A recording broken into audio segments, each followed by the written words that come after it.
Okay, I'm going to start the meeting. Welcome to Meet Mac Monday. Assuming everybody can hear me correctly. Um, let's just move on to.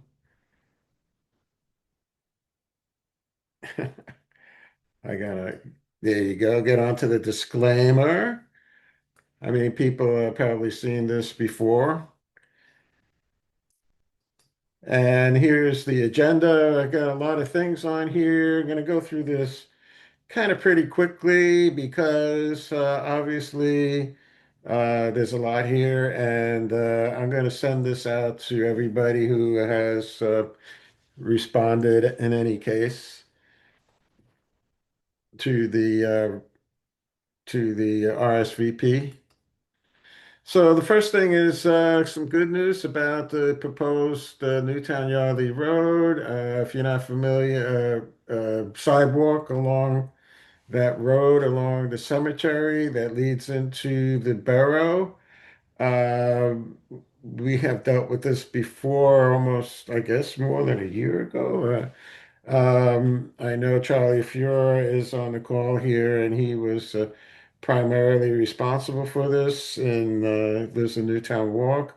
So the idea is to replace this uh, path that's really part of the Newtown Trail that leads into the borough with a raised concrete sidewalk with a curb so that it's safer. Now, Charles, like I mentioned, Charles Fuhrer and Al Dufault fought to have the funds, to find funds to do this project. And there's some details that will be available when I distribute this. But it was claimed by somebody on the board that the people at the cemetery were not in favor of this. But I think Charlie disputed that by calling the actual president of the cemetery. And so the result is we asked the township to apply for a grant. And the good news is the grant has been awarded for $750,000. Now, this is my summary that, I've prepared. Using a lot of resources from AI, specifically Gemini, uh, Google's Gemini, which created this from from materials and notices that I received about this grant. And this is the history. There's a timeline that I developed, and I fed it all into Gemini, and it created this pretty interesting infographic, I think. So um, you could see that there was some cost estimates that were in dispute, cost estimates before the grant was applied for by our engineering company. I won't get into the details here, but um, it, it was another grant for the business commons, and there was money left over from that. And Charlie Fuhrer got to talking to PennDOT to allow those funds to be used, but the problem with that grant was there was 160,000 had to be found in for matching funds from the township, and so there was opposition to that. But then the township applied for this grant and it received it. Now, I don't want to get into all the details, and like I said, it'll be available. So the next thing is to uh, get the bids out for this, and I'm not sure when that's going to happen. I don't see it on the agenda for this upcoming meeting on Wednesday of the Board of Supervisors. So eventually, it will have to be sent out for a bids. Next is this Liberty Center in the Borough, and this is again developed by Gemini from materials donated to me that was handed out at the Newtown Athletic Club presentation for this Liberty Center concept. This is where the old liquor store used to be. Um, on what is it? I forget the name of the street there, but uh, it was where there was a steeple view. What was that, Charlie? That's Center Ave. Center Avenue. Okay. So this is just some of the things that were mentioned in this presentation that was summarized in this infographic. Now, this is from Jim Worthington had purchased this land that was originally going to be the Steeple View.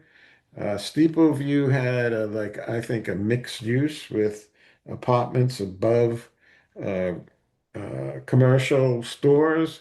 I don't think this Liberty Center has that at the moment. That at least this proposal. And this is kind of what the concept looks like. You got multi-story apartment buildings. Now, I know that Jim Worthington also has property by the Goodnoe Farm area near the Green Parrot on North Sycamore Street. And there were some issues with that regarding the height of the buildings and so on. I'm not quite sure how many variances. So lots of times these projects require, variances from the zoning regulations. One of the more important ones is the height of buildings to allow fire apparatus to get access to the highest point.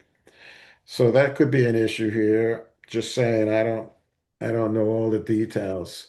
And then there's this plaza, I think if you see on the right, where the building that housed the liquor store was, I guess is going to be converted into what looks like a stage area and open up to the public without any parking. Looks interesting. So that's the Liberty Center. Now, I haven't followed the total progress of this, where it hasn't, as far as I know, it hasn't come up before the Borough Council. That's where this decision would have to be made about this project. I attended the Environmental Advisory Council meeting recently in January 12th, where they discussed a few things, talking again about the ban on gas leaf blowers. These are just proposals that they talked about, and they're talking about a partial ban. The details may be what time of day, that sort of thing. They also discussed the possibility of a solar farm. I don't know if you know this, but the Toll Brothers are building this a development of $1 million homes off of Durham Road, and when the project's near completion, they will donate 98 acres of open space to the township, and this might be a site for a solar farm if the Environmental Advisory Council has its way. Uh, they also talked about the Roberts Ridge Native Plant Project, which I know Charlie Fuhrer is involved with. I think that is the pollinator garden. There's some work that has to be done there to get it ready for this spring. So I put some links in here. You'll find more information in the notes pages when I distribute this presentation. The blower ban, the gas blower ban, was started back in 2024 when residents from the Um, I forget the name of the place adjacent to Country Bend here, came in and supported a total ban on gas leaf blowers. And I did a survey, and this is the responses I got. There was a lot of people who were against this this kind of ban. I'm not sure if what the Environmental Advisory Council is considering as a partial ban makes more sense. So this remains to be seen. Again, and more information about this will be available when I distribute this. Uh, the new police and fire department buildings. This was something that was brought up at, I believe, the last Board of Supervisors meeting. And it was brought up by Ellen Snyder. And she talked about why she thought the buildings are outdated and pose risks. And there'll be links to her comments when I distribute this. But meanwhile, these buildings have been talked about in the past. There, for example, a study of the police station has been already submitted. It hasn't yet been totally reviewed by the Board of Supervisors, and as well as a study for the new fire station, which I guess was approved by the Board of Supervisors. And so this is something that's definitely going to be coming up before the Board of Supervisors. These buildings cost a lot of money. I'm not quite sure where the money is going to come from, but keep an eye on that. Next is historic preservation, talking about buildings. I attended the recent planning commission meeting where a letter was distributed from the Joint Historic Commission citing a problem, a governance gap in the sense that historic structures are unprotected. And so the members of that commission is distributing this letter to correct the situation. And they offered some ideas about a joint meetings with different the Board of Supervisors, the Planning Commission, etc., to establish how to um, reform that governance and essentially give the Joint Historic Commission more ability to actually enforce the, um, I guess, ordinances involving historic structures and perhaps even to expand on where the historic district is located. Um, so we might see more action on that. Um, Now getting into signage, which is another issue in Newtown that has been under discussion from the Joint Zoning Council based on a proposal by the Bucks County Planning Commission, which put together this Hey, very John, long. Yes, who's that? it's Bill Mahler. Yes, hi, Bill. I joined the meeting so that I could, elaborate on the preservation thing if I could, but I have to leave in about 5 minutes to chair the Joint Historic Commission meeting tonight. Oh, okay. Yes, you want to talk more about that? Go ahead. Yeah, well, I mean, obviously, the Joint Historic Commission, as you know, as a former supervisor, is a recommendatory board. So we review applications where demolition is called for.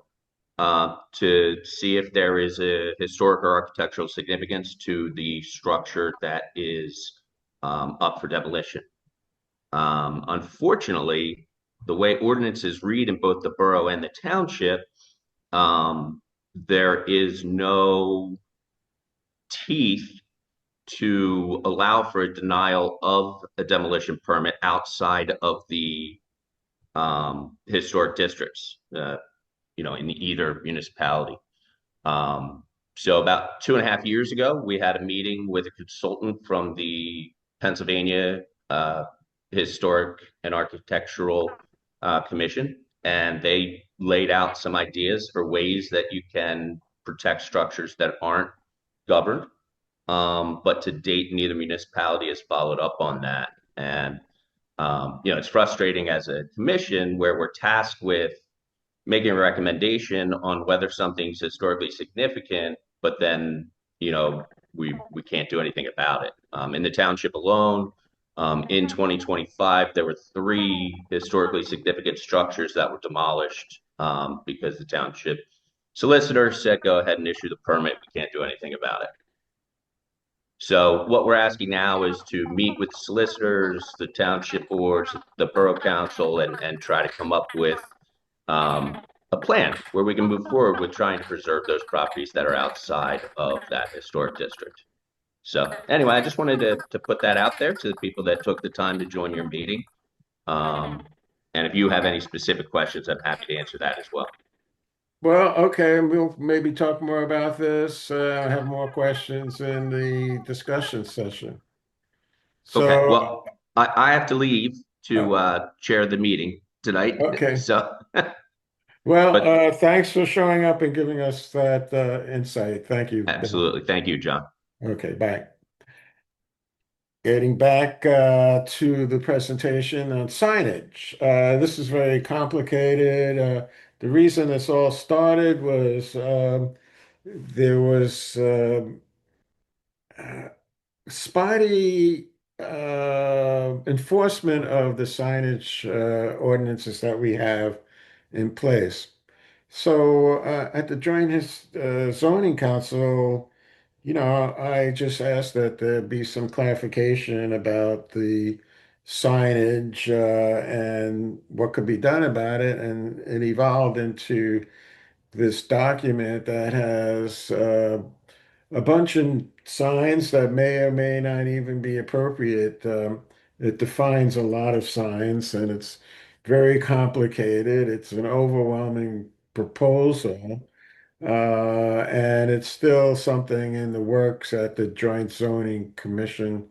And we'll have to see what, if anything, happens with that. But, in the past, there's been some controversy with regard to enforcement of the signage regulations in Newtown.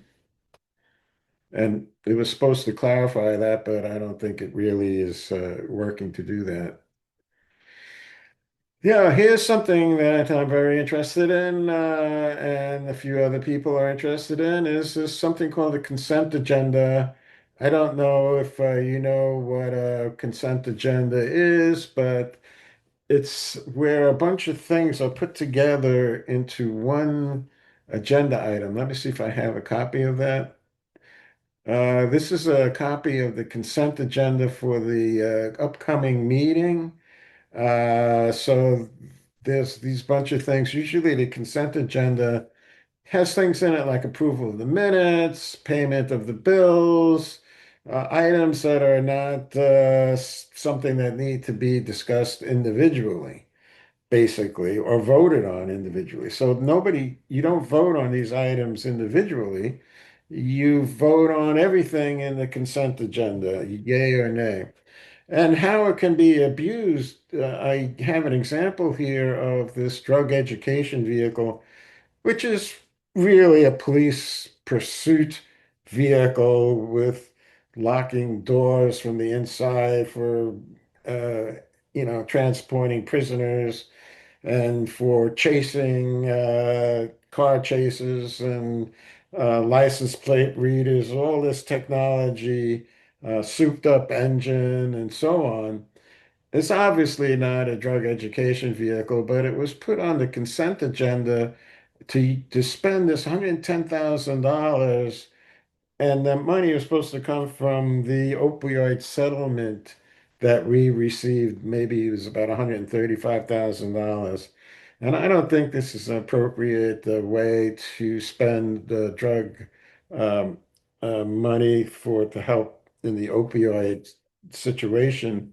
And a lot of people felt the same way. And it was taken off the agenda after I complained, and Supervisor Fisher thought that it should not be in the consent agenda. But this is just one way in which the consent agenda could limit the transparency, just rubber stamp things. And so you put together this infographic again. I love this stuff, but it's too long. I'm not going to get into explaining all this, but keep an eye on consent agendas, and we'll be talking about that in a couple of minutes. Actually, we're talking about now. Uh, I've been interested in getting together residents to promote open government in Newtown. It would be nonpartisan. It would promote transparency, collaboration, and focus only on local issues. There are many reasons why I thought this was necessary. The consent agenda was one of them, one of the reasons. So I have a little joke here about nonpartisan, about inviting two Republicans, two Democrats, and two independent voters to discuss open government. And executive session is also something else that's might be problematic. Executive sessions are supposed to be for where you're identifying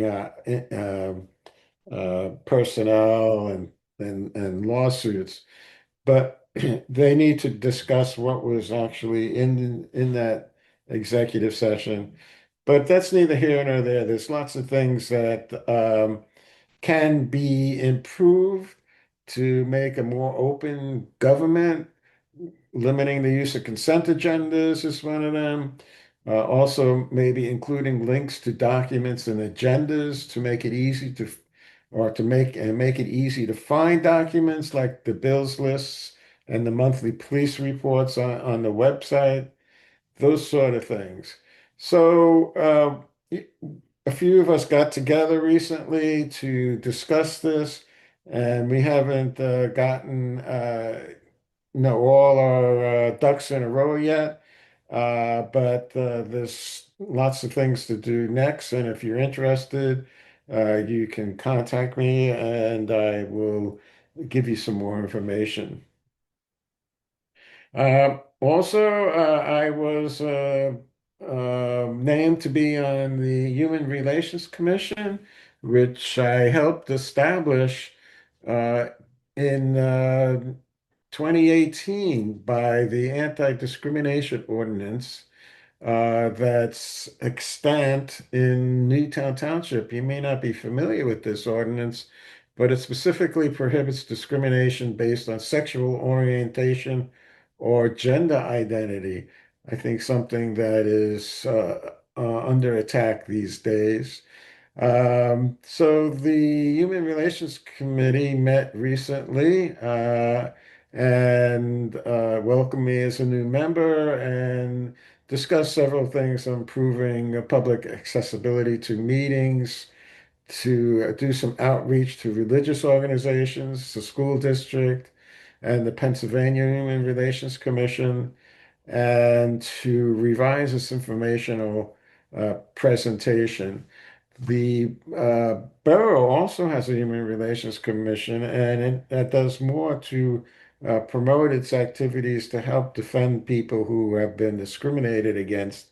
And we would like to see some of that done in Newtown Township, such as developing QR codes to place in business windows, that kind of thing. Anyway, we'll hear more about that later, I guess. And this is some of the things, again, this is what was discussed. another infographic from AI. And right now, the commission has a problem with the visibility, making people know exactly what its charter or what it's meant to do, and to get the information out there. So uh, they'll be working on that. The Board of Supervisors, there was what I'm calling a coup de boss, uh, which is a change in leadership. We have new members, Ed Merriman and Melissa Merck. Ed was elected um, 4-1 to be the chairperson at the reorg meeting on January 5th, and Melissa Merck was elected to be the vice chair. So I'm looking forward, everybody's looking forward to the new leadership, and they made some really positive statements. And essentially, also, I think I was impressed with Melissa Merck's call to have more public participation at meetings, and that's part of the things what I'd like to see open government do. This is just a summary of the recent Board of Supervisors meeting where I analyzed the bills list. I think it's important that the public know what's in the bills list. Now, it's very difficult to find this on the website. For example, there's a bills list for the 28th meeting, which is on the website somewhere, but I challenge you to find it. It's also printed and available at the back of the room. If you show up Wednesday night, you can see it, but the problem is it's on a consent agenda, and I'm not quite sure how the public can make a comment on some items in the bills list if there's no public discussion, no vote. That's the way for the public to make a comments on the bills. Why are we paying somebody this amount of money and that sort of thing. And at the first Board of Supervisors meeting of the month, the police chief comes in and makes a police report. And this is a summary of the December citations in December 2025. Sometimes there's you know inf interesting information. And again, I asked the chief if he could publish these on the website before the meeting, so if there's any comment, people can make comments and ask questions at the meeting. So now is the time for discussion. I hope I didn't go too fast.